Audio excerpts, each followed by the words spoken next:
কোনো মানুষ মারা গেলে সে কি তার গোসল করানো, কাফন দাফন, জানাজা এবং আত্মীয় স্বজনের কান্না, কথাবার্তা ইত্যাদি শুনতে অনুভব করতে পারে? মানুষ মারা যাওয়ার পর তাকে গোসল দেবার সময়, কাফন দাফন করানোর সময় তার আত্মীয় স্বজনের মুভমেন্ট, তাদের কান্নাকাটি, তাদের কথাবার্তা ইত্যাদি মৃত ব্যক্তি পুরোপুরি অনুভব করা, শুনতে পাওয়ার কথা কোনো হাদিসে এভাবে বর্ণিত হয়নি।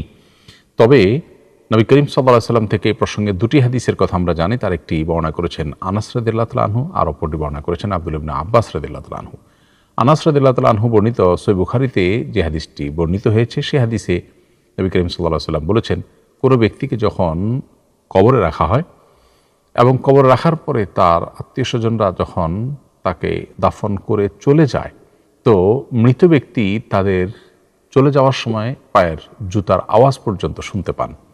এখান থেকে বোঝা গেল যে মানুষ কবরস্থ হওয়ার পর তাদের আত্মীয় স্বজন এর মুভমেন্ট, তাদের কবর জিয়ারত ইত্যাদি এগুলো অনুভব করতে পারেন। কিভাবে, সেটা আল্লাহ তাআলা একমাত্র ভালো জানেন। একটা বিশেষ রূহ তাদেরকে দিয়ে শুধু এটুকু অনুভব করবার সুযোগ, অথবা কবরে বা বারজাখী জীবনের শাস্তি কিংবা নেয়ামত অনুভব করার সুযোগ আল্লাহ তাআলা দিয়ে থাকেন।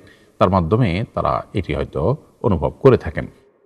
আব্দুল্লাহ ইবনে আব্বাস রাদিয়াল্লাহু তাআলা আনহু বর্ণিত হাদিস থেকে আমরা জানি যে নবী করিম সাল্লাল্লাহু আলাইহি ওয়াসাল্লাম বলেছেন, কোনো ব্যক্তি যদি কোনো মৃত ব্যক্তির কবরে গিয়ে সালাম পেশ করে, কবর জিয়ারত করে, এবং লোকটি যদি মৃত ব্যক্তির দুনিয়াতে পরিচিত হয়ে থাকে, তাহলে মৃত ব্যক্তি সেটা অনুভব করেন যে কে তাকে সালাম দিয়েছেন, এবং আল্লাহ তাআলা তাকে রাদ্দাল্লাহু রূহাহু, আল্লাহ এক প্রকার রূহ তার মধ্যে ফেরত দেন, যার ফলে সেই সালামের জবাব বা জিয়ারতকারী ব্যক্তি যখন সালাম পেশ করে তার উত্তর বা রিপ্লাই তিনি দিতে পারেন।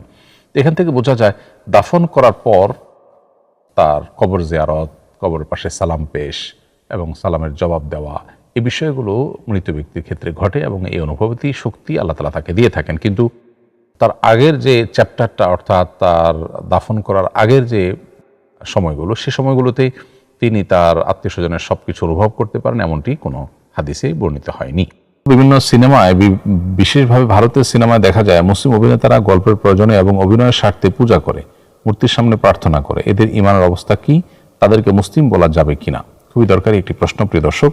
যে সকল কথা এবং কাজ স্পষ্ট কুফর, এগুলো ইচ্ছাকৃতভাবে যদি কেউ মুখে উচ্চারণ করেন অথবা কাজে সম্পাদন করেন, কেউ তাকে বাধ্য করেননি, এরকম পরিস্থিতিতে যদি সেগুলো করেন, তাহলে তিনি কাফির হয়ে যাবেন, এবং তার অন্তরে ঈমান থাকলেও তিনি কাফির হয়ে যাবেন, কারণ বিষয়গুলো স্পষ্ট কুফরি।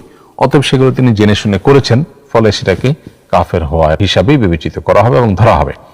পূজা করা, মূর্তির নিকট প্রার্থনা করা সন্দেহাতীতভাবে কুফর, এবং অন্তরে আল্লাহ তাআলার প্রতি ঈমান রেখেও যদি কেউ এরকম অভিনয়ের প্রয়োজনে পূজা করে, মূর্তির সামনে প্রার্থনা করে হাঁটু গেড়ে, তাহলে সে কাফির হয়ে যাবে, এতে কোনো সন্দেহ নেই। কারণ তার এই কাজ করতে থাকে কেউ শরিয়ার দৃষ্টিকোণ থেকে যেটাকে বাধ্য করা বলে, সেরকম পর্যায়ের কেউ বাধ্য করেনি তাকে। ফলে তিনি এই কাজটি যদি জেনে শুনে করেন, তাহলে সেক্ষেত্রে তিনি ইসলাম থেকে খারিজ হয়ে যাবেন। তার উচিত হবে তওবা করা, ইস্তেগফার করা এবং ফিরে আসা। আজকাল ঈমান বড় ঠুনকো বিষয়ে পরিণত হয়েছে আমাদের কাছে, ফলে আমরা ঈমান থাকলো কি গেল সেটাকে অতটা গুরুত্বের সাথে দেখি না। খুবই দুর্ভাগ্যজনক একটি ব্যাপার। আমাদের ক্যান্টিনের বাবুর্চি অমুসলিম, তার হাতের রান্না খাওয়া কি বৈধ হবে? অমুসলিমের রান্না খাওয়া বৈধ। রান্না কে করেছে, মুসলিম না অমুসলিম, সেটা বিবেচ্য নয়। মূলত রান্নাটা হালাল কি হারাম, সেটা মূলত মূল বিবেচ্য। অতএব কোনো মুসলিম বা কোনো ইমামও যদি হারাম কিছু রান্না করেন, তো সেটা হালাল হয়ে যায় না। আবার কোনো অমুসলিম যদি সম্পূর্ণ সঠিকভাবে পাক পবিত্রতার সাথে হালাল জিনিস রান্না করেন, তো সেটা হারাম হয়ে যাবে না। অল্প বয়সে কারো চুল সাদা হয়ে গেলে চুলের রং কিংবা কোনো মেডিসিন ব্যবহার করে কালো করা যাবে কিনা? খুবই প্রয়োজনীয় একটি প্রশ্ন। সাধারণত নবী করিম সাল্লাল্লাহু আলাইহি ওয়াসাল্লাম সাদা চুল কালো করতে, খিজাব ব্যবহার করতে, কালো খিজাব ব্যবহার করতে তিনি নিষেধ করেছেন। এটা এক ধরনের প্রতারণা থাকে, বয়স লুকাবার একটা প্রচেষ্টা থাকে। এটি কোনো সততার বা সৎ মানুষের পরিচায়ক নয়। এই জন্য নবী করিম সাল্লাল্লাহু আলাইহি ওয়াসাল্লাম এটি করতে নিষেধ করেছেন। তবে সাদা চুল থাকলে সেটাকে মেহেদি কালারে পরিবর্তন করতে বলেছেন, কালার দিতে বলেছেন, মেহেদি বা অন্য কালার করতে বলেছেন, এবং কালো কালারটাকে তিনি পরিহার করতে বলেছেন, কারণ কালো কালার দিয়ে মূলত বয়স লুকাবার চেষ্টা করা হয়, সেটা যেন না হয়। এখন কোনো ইয়াং মানুষ বা বয়স অনেক কম, তার এই বয়সে চুল পাকার কথা নয়, অথচ তার চুল পেকে গেল, এটা যদি হয় তাহলে সেক্ষেত্রে এটা এক ধরনের ত্রুটি তার শরীরে, এটা ত্রুটির কারণেই হয়েছে। তো ত্রুটির কারণে যদি এরকম হয়ে থাকে, তাহলে সেটাকে কালো করার চেষ্টা করাটার রীতিমতো তার ট্রিটমেন্ট বা চিকিৎসার অংশ হিসেবে বিবেচিত হবে।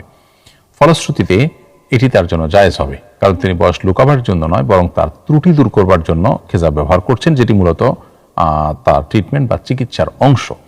ফলে অল্প বয়সে চুল যদি সাদা হয়ে যায় তিনি কালো খেজাব ব্যবহার করতে পারবেন। তবে উত্তম হয় কালো খেজাবের সাথে মেহেদি বা অন্য কোনো কিছু হালকা হলেও মিশিয়ে নেওয়া, যাতে করে সরাসরি হাদিসের খেলাফ না হয়। তবে বয়স অল্প হওয়ার পরও চুল সাদা হয়ে গেলে সেটা এক ধরনের ত্রুটি, এবং সেই ত্রুটি দূর করার জন্য তিনি খেজাব ব্যবহার করতে পারবেন। বাচ্চার আকিকার উদ্দেশ্যে একটি পশু কিনেছিলাম, এখন প্রচন্ড অর্থ সংকটে পড়েছি, এটাকে এখন বিক্রি করতে পারবো? আকিকার উদ্দেশ্যে কোনো পশু কিনলে সেটা নির্ধারিত হয়ে যায় না, সেটাই আকিকা করতে হবে এমন কোনো বাধ্যবাধকতা নেই। যদি নিরুপায় হয়ে আপনি সেটি বিক্রি করেন তো সেটা জায়েজ আছে, এবং বিক্রি করে অন্য কোনো খাতে ব্যবহার করাটা না জায়েজ কোনো কাজ হবে না। রেস্টুরেন্টে খাবার খাওয়ার সময় সাধারণত আমাদের পায়ে জুতা থাকে। এক আলেমের কাছ থেকে শুনেছি খাওয়ার সময় জুতা পরিধান করা উচিত নয়, এ ব্যাপারে নাকি হাদিসে নিষেধাজ্ঞা আছে, এ ব্যাপারে জানতে চাই। জুতা